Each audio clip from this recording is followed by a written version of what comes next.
Hello everyone, this is class number 18. Today we are going to discuss about scanner class and its functions. Also going to discuss about some programs on scanner class. So welcome to Classroom Computer. Let's start. This scanner class defined within a package which is java.util. Lots of methods come under this class, but we are going to discuss about a small subset of them. Those functions will allow you to input the value from your keyboard without using any conversion. One more thing, scanner class comes with JDK 1.5 and BlueJ version 2.5. If you have lower version of BlueJ, then you have to install JDK 1.5 separately in your machine. This class is very helpful to input different primitive data types value, numeric and non-numeric. It take input or read data from any readable interface. Readable interface means your keyboard, any disk file and others. Lastly, to use this class and its functions, you have to import the package util through your code.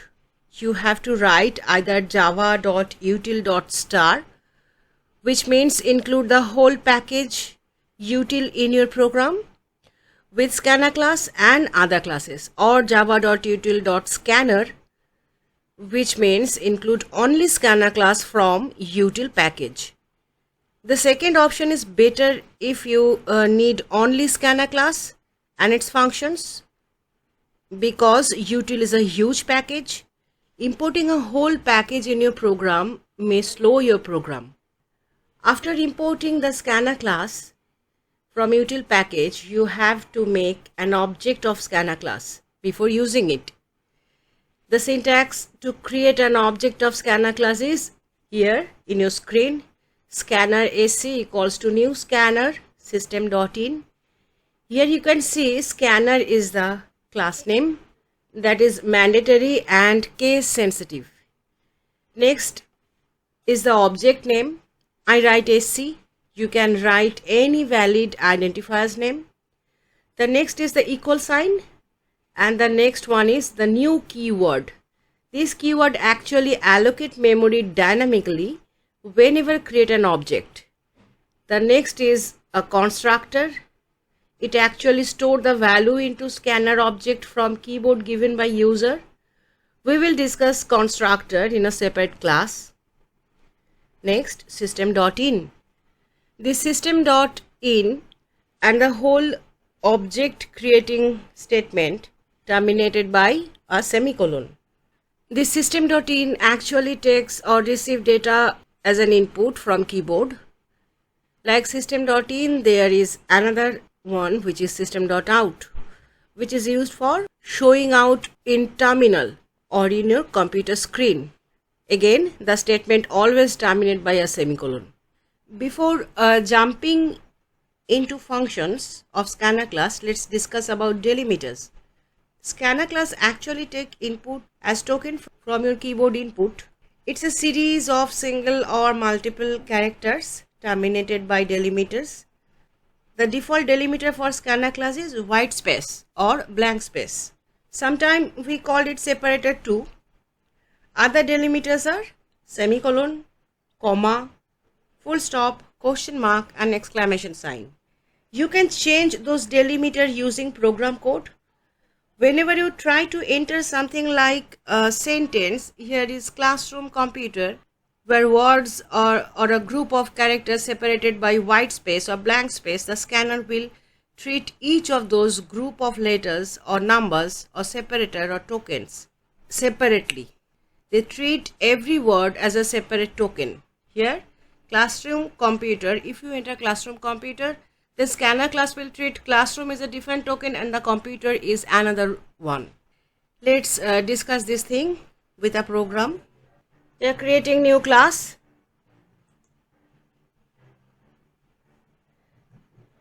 Let's this class name is scanner test.1.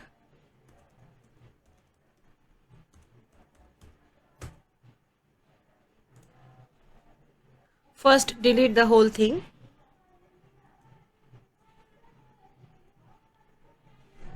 Then at first import the util package. So import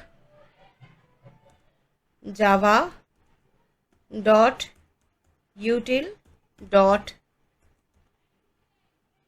scanner. Next the class, which is public class and the class name,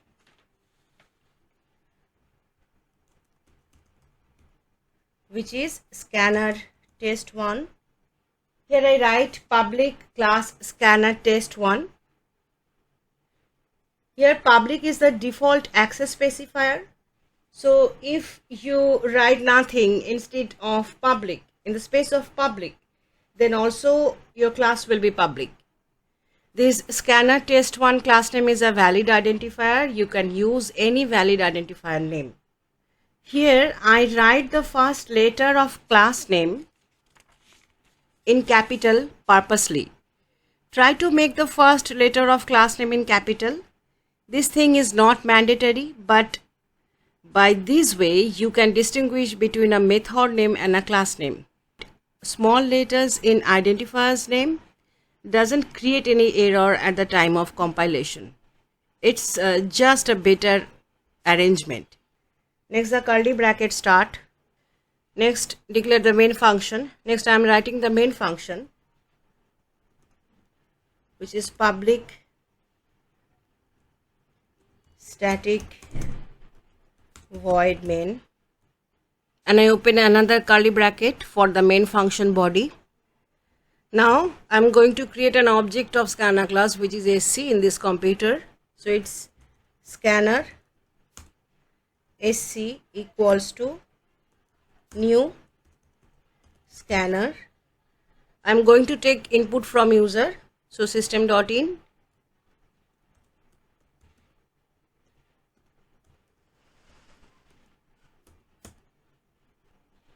now the print statement, enter your name. So it's system dot out dot println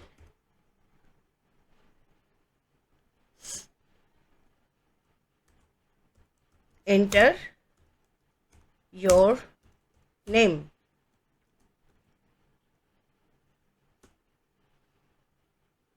I have to enclose this whole thing, enter your name, within double quote because it's string and it's print as it is in your screen.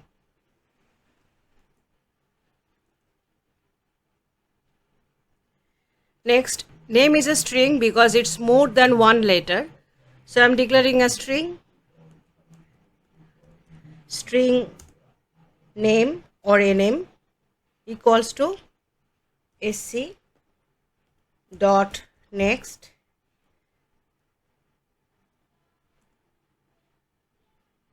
and after that I'm going to print this name. So another system dot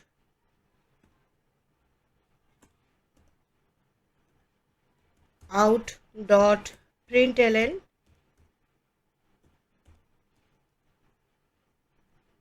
and the name is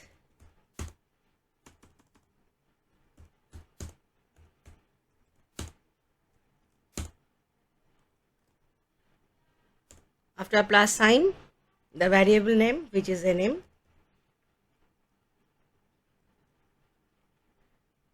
Now the program ends. So I close two curly bracket, first one for the main function and the second one to close the class. Now I'm going to compile this thing. Look, class compiled, no syntax error. Now I'm going to run this program.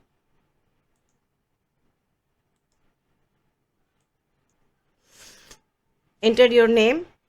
Here I am going to write this channel name, which is classroom space computer and enter. Look, these blue ink letters, classroom computer is my input and the output is the name is classroom. The output is classroom only because at the time of input I give classroom, a blank space and then computer. The default delimiter is white space. At the time of input, I write a white space. Scanner ensure that point is the termination point of user input. So scanner take only classroom, not classroom computer. The next function is not only a function by which, not the only function by which you can take input from user as token from your terminal. Let's discuss about them. The first one is next function. It returns the complete token as input before the delimiter. Only a word, not a full sentence. You can take a whole sentence by sc.nextLine. Like before, it also take all input including white space, the nextLine function. Now take some primitive data type values as input. There is a certain pattern in naming of all function. It's next, I write XXX. All method name start with next and after that the primitive data type name. The data type name start with a capital letter. Like if I am taking input this XXX, instead of this XXX, it will be nextInt. But the I of int should be in capital. Those are the functions by which you can take input from user, your terminal, through your terminal. The first one is .next. All those functions come after the scanner class object. So .next actually in case of my object which is sc.next and others are same. The .next is used to get the next complete token from scanner, that means a complete word. It's a single word without any delimiters in between. The default delimiter is white space. The next line is actually return the input string with all white space and blank spaces. The third one is nextInt. It returns the next token of input as an integer, and the token must represent a whole number between these big numbers. Remember the size of integer, short, byte, long, double, everyone's. To take a long data type values, it should be nextLong. For float, it returns the next token of the input as a float, nextFloat. For double, it's nextDouble. For short, it's nextShort. For byte is nextByte, and for Boolean it's nextBoolean. Here I am saying returns, not input, because those functions always take input as string token from user and convert it into integer in case of nextInt, long in case of nextLong, short in case of nextShort, or double in case of nextDouble. Same for others. You can take input for all those primitive data type except char. Char means character. Here we use a little bit modified version of next function because there is no next char in scanner class. We use sc.next.charAt0. This sc is the object name. This sc may differ for your program because it's an identifier name. This is used for character input. Now we know that sc.next takes string input up to a white space by default. charAt0 actually returns the first character of that string, that word. Here 0 is the index or position number of that character in the string. Numbering starts from 0, so 0 index character is the first character. Now I'm going to write a program to understand all the functions, most of them. So here is the question. Write a program to take input for name, age, gender and salary of a person. Calculate the DA, which is 32.5% of salary. Print the DA with the details of that person.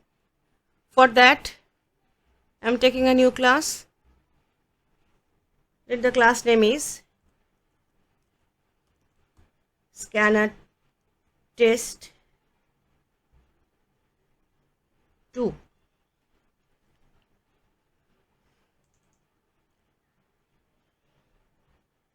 At first I am going to delete the whole thing and the import function.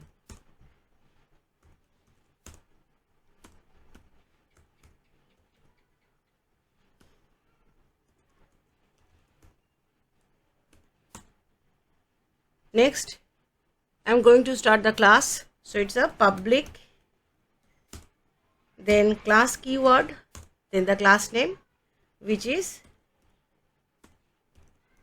scanner test 2. Open a curly bracket to start the class body. Now the main function, which is public static void main.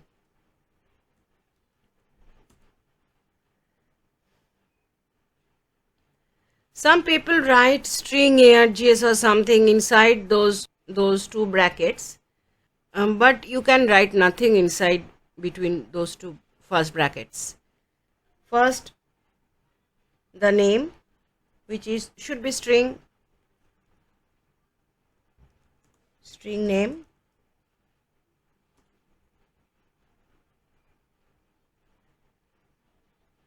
Next, age should be a whole number, so it's a integer, so it's int age. Next, the gender, which is a single character like M for male, F for female, and others, O for others, so it's a character, char G. Next, salary, and we have to calculate the DA.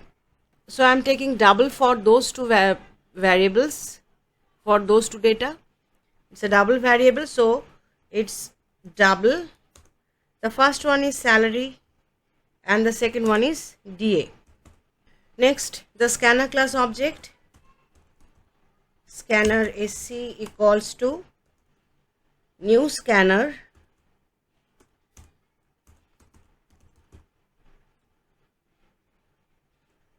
I'm going to take input from user, so it's system.in. Now the print statement for the message to user, which is system.out.println, enter name, age, gender, and salary of a person. It's time to take input. One important thing, in this print statement I write enter name, age, gender, and salary of a person. Here user first give data for name, then age, then gender, and at last the salary. In your program, your all statement for input should maintain this order. Otherwise, either it will store data in a wrong data type variable or it will generate an error or exception at the time of input. So come to the input statement. First name, so it's name equals to sc dot nextLine,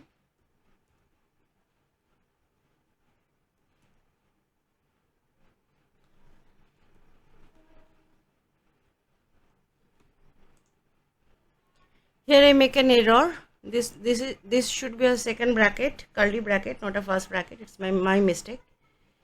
Next, age, so it's age equals to sc dot nextInt. Look, the I of int is in capital. Next, for gender, so g equals to sc dot next, and whatever I am taking input, the first character only, so it's dot char and then a capital, char at 0, that's mean the zeroth position or zero index, which is the first letter. And the last one is salary. So salary equals to sc dot next double, because salary is in double data type. Now I have to calculate the DA. DA equals to 32.5 by 100 into the salary.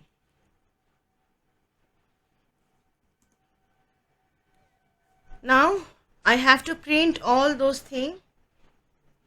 I'm going to print all those variables: name, age, gender, salary, DA, everything in a single print statement.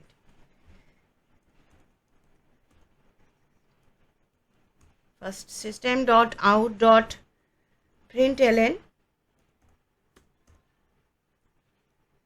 First the name,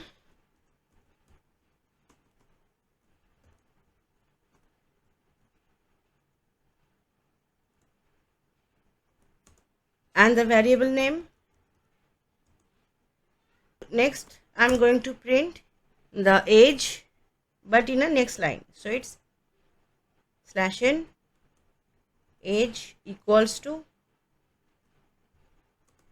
and the variable name age, and the plus sign for next one, which is gender. I'm going to print gender in next line, so it's /n for new line, and then gender equals to the variable name, which is G. Next, the next line, then salary equals to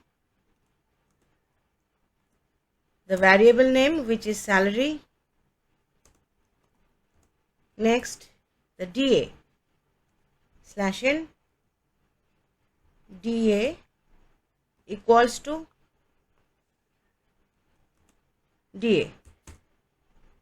That is the end of print statement. So closing bracket, semicolon, enter. Now the main function end and the class.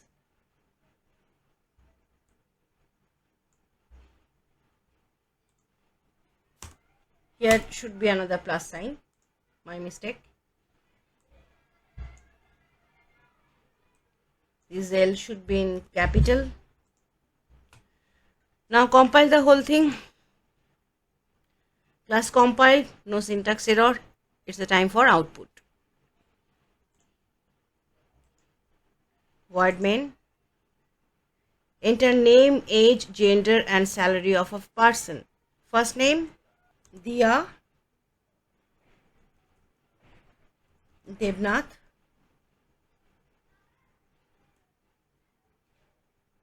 Next, age, say 24.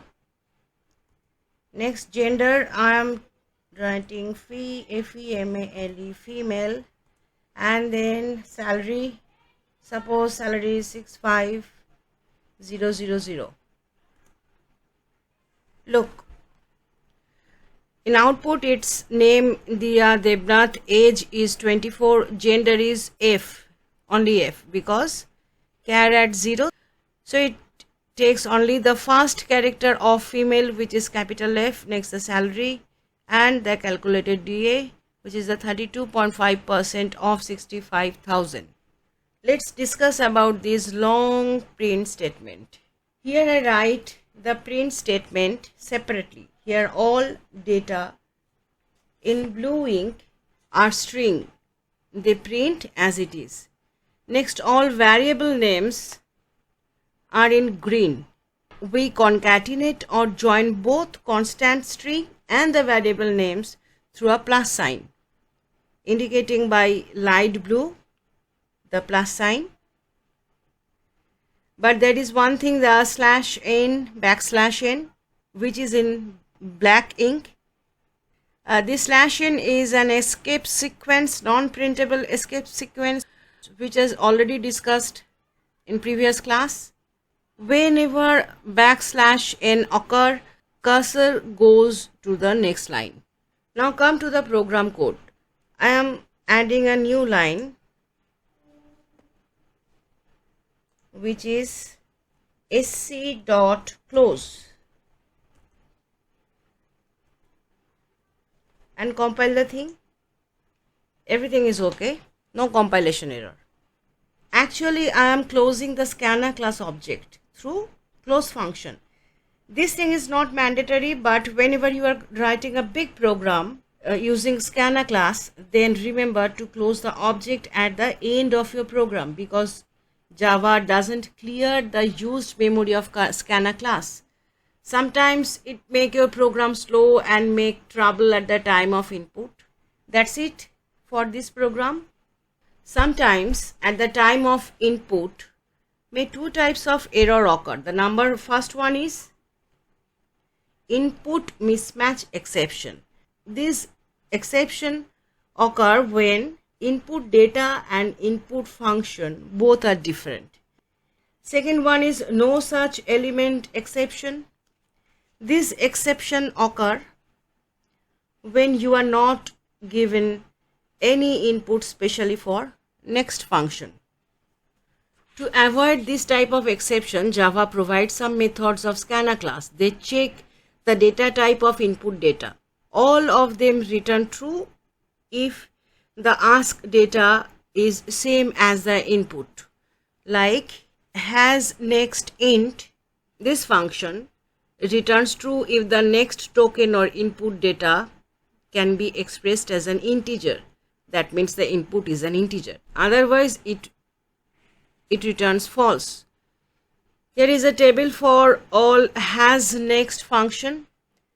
The first one is for a single word, second one is for string, third one is for integer, fourth one is for long, next one is float, then double, after that short, next byte, and the last one is boolean. If your token or input data is the same data type of this word, long or float or double, then they return true, otherwise they return false. Now it's time for advantages. Number one, it can read string as well as primitive data type. Taking input from user is very easy. If you know the data type name, then just put your data type name after the next function. And the end of data element can be determined through a special token called delimiter. You can change this delimiter using your program code. The default delimiter is white space. String manipulation is very easy. No buffer reader and input stream reader required. And for those simplicity, the program logic is more simple.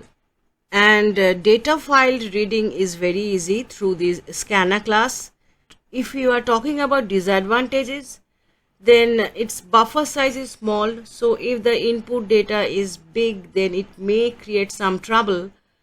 Next, it's not thread safe. Thread is a special thing which I will discuss later, and it's slower than input output. That means it's slower than input stream reader and buffer reader class. So this is total scanner class for ICSE Blue J class 9 and class 10 syllabus. And this is the end of today's class. In next class, I will discuss about buffer reader and input stream reader and their functions. If you have any question about today's class or Blue J, then you can mail me or write in the comment. If you like this video, then please subscribe my channel, hit on the like button, click on the bell icon. Thanks for watching and keep learning.